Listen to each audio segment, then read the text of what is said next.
Gure proiektuak garrantzi handia ematen dio hemen gantzanok kasia, familiak, langileak, irakasleok, guk guztiok itxean bezala gustora sentitzeari. Ikasleak espazio ezberdinetan eroso eta malgutasunez mugitzeak horrek ikas prozesuan lagundu eta aukerak zabaltzen ditu. Hizkuntza maila honien edo modu honien lantzeko ere, garrantzi handia ematen dio espazio aproposak sortzeari, hizkuntza horiek landu ahal izateko.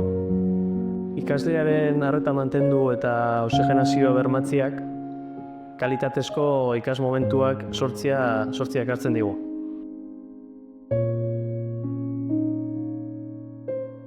Artearen garapenerako espazio aproposak eskainiz, sorkuntza modu ireki eta natural batean garatzen da, zientziarekin gertatzen da bezalaxe.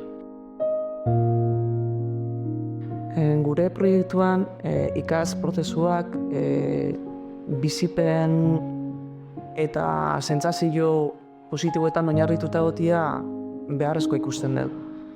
Zera horretan ikasleen motivazioa eta jakimina pizteaz eta areagotzeaz gain ikasi duen hori bizi osorako gelditzen dalako.